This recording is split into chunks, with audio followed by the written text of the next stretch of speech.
नमस्कार, आप देख रहे हैं जेएन न्यूज और मैं हूं आपके साथ हर्षिता। आगरा लोक जनशक्ति पार्टी युवा की कार्यकारिणी बैठक का आयोजन शुक्रवार को आगरा स्थित रंगमहल मारुति स्टेट बोदला में किया गया। बैठक की अध्यक्षता पार्टी के राष्ट्रीय उपाध्यक्ष जय कुमार ठाकुर ने की। बैठक में आगामी 2027 विधानसभा चुनावों को ध्यान में रखते हुए पार्टी की अलग अलग रणनीतियों पर विस्तृत चर्चा हुई। राष्ट्रीय उपाध्यक्ष जय कुमार ठाकुर ने कार्यकर्ताओं को संबोधित करते हुए कहा कि पार्टी को बूथ स्तर तक मजबूत करना मुख्य लक्ष्य है। उन्होंने कार्यकर्ताओं से आह्वान किया कि वे पार्टी द्वारा किए गए कार्यों को जन जन तक पहुंचाएं और जनता की समस्याओं का समाधान करने में अग्रणी भूमिका निभाएं। उन्होंने सभी युवा नेताओं को मेहनत और जिम्मेदारी के साथ संगठन को सशक्त बनाने का निर्देश दिया। युवा प्रदेश अध्यक्ष लक्ष्य अहलावत ने अपने भाषण में बताया कि जनता की सेवा और सहूलियत के लिए 30 जुलाई 2026 से पश्चिमी उत्तर प्रदेश कार्यालय गाजियाबाद का संचालन शुरू हो चुका है, जिसके माध्यम से जनता के कार्यों का निस्तारण किया जा रहा है।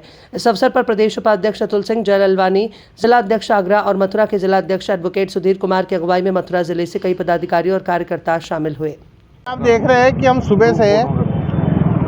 सुबह से लगातार लोगों के बीच में उनकी समस्या सुनने के लिए हमारे तहसील प्रशासन के जो अधिकारी हैं साथ चलकर लोगों की समस्याओं का निवारण कर रहे हैं। पहला कार्यक्रम अपना शिवराजपुर पट्टी में था, जहाँ पर अनेक लोगों की समस्या थी, जैसे पानी की टंकी नहीं वहाँ बन पा रही है, टंकी पड़ी है तो अधूरी है। इसी प्रकार से वाटर टैंक बंद पड़े हैं, थोड़ा नाला चौक हो गया है। साथ ही वहाँ पे जो गांव की सड़क है, उस सड़क के पास जो है फैक्ट्रियाँ हैं, उसके द्वारा जो ट्रक खड़े होते हैं उनसे बड़ी समस्या है।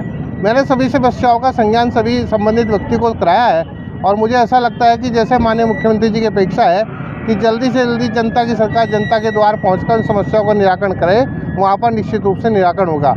उसके बाद हम हल्द्वां गाँव में गए हैं। हल्द्वां गाँव की भी जो मुख्य समस्याएँ थी, जैसे हल्द्वां मार्ग में हल्द्वां से लेकर मुख्य मार्ग तक के जो सड़क मार्ग है वो बहुत ख़राब है।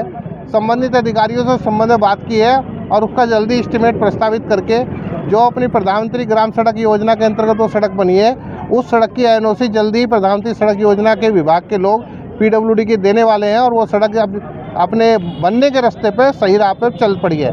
जहाँ तक मैं अभी इसके बाद श्यामनगर गाँव में अभी होकर आया हूँ। श्यामनगर में लोगों ने और बहुत सारी महिला बहनों ने कहा कि वहाँ पे जो समूह चलाती है कि शराब के सेवन से बहुत लोग वहाँ परेशान हैं, बहुत सारे लोगों की इलाज के बिना मृत्यु हो गई है।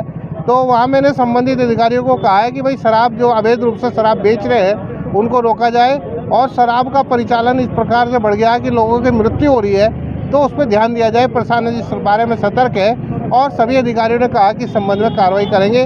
साथ में ही जो गाँव के अंदर एक धर्मशाला की बात थी, एक पंचायत घर जो है वहाँ पे भराव है, स्कूल के अंदर भराव की बात है, पानी की दिक्कत है, उन सब चीज़ों को दूर करने के लिए सभी अधिकारियों के संज्ञान में तथ्यों को लाए हैं। आज हम यहाँ पर अभी ध्याननगर गांव में पहुँचे हैं। ध्याननगर के लोग बहुत ही उत्कृष्ट और व्यवहारिक हैं, लेकिन यहाँ पे महिलाओं ने बताया है कि शराब का प्रचलन बढ़ने से लोगों के अंदर बहुत बीमारियाँ पैदा हो गई हैं। तो मैं सबसे अपील भी करता हूँ, आपके टीवी चैनल के माध्यम से भी अपील करता हूँ कि शराब को दवाई के रूप में अगर सेवन कर रहे हैं तो वो ठीक है, उससे मात्रा से ज़्यादा लेंगे तो वो नुकसान कर देगी। अभी गंगाराम के डॉक्टर जो यहाँ पहले आए थे, उन्होंने चेकअप में यहाँ देखा कि किडनियाँ लोगों की ख़राब होने लगी है, तो उसने भी मुझे सुबह फ़ोन करके कहा कि सर ऐसा है कि वहाँ लोगों को बताइए कि शराब का सेवन कम करें ताकि किडनी सुरक्षित रहे। तो शराब कम लें, पिए, मैं अपील कर रहा हूँ। साथ ही यहाँ महिलाओं ने अनेक समस्या बताई, कूड़ेदान की समस्या है, कूड़ा घेरने के लिए तो अधिकारियों ने कहा कि उसके लिए जगह चिन्हांकित कर रहे हैं। और जो सड़क की समस्या है वो सड़क के नाले की, अभी एक अपने बीडीसी और प्रधान जी ने बताया कि यहाँ पे ये नाला नहीं बन पा रहा है, तो नाले के लिए भी कहा है कि नाले का एस्टीमेट भेजो। और मुख्य जो समस्या थी उन सब पे संबंधित रूप से विचार विमर्श हुआ है। मैं समझता हूँ आज के सघन दौरे के अंतर्गत माननीय मुख्यमंत्री की जो अपेक्षा है कि हम सब लोग गाँव में जाके लोगों के बीच में रहकर जनता की सरकार जनता के द्वार पहुँचे और समस्याओं का निराकरण कराएँ, इसी दिशा में एक पहल की गई है।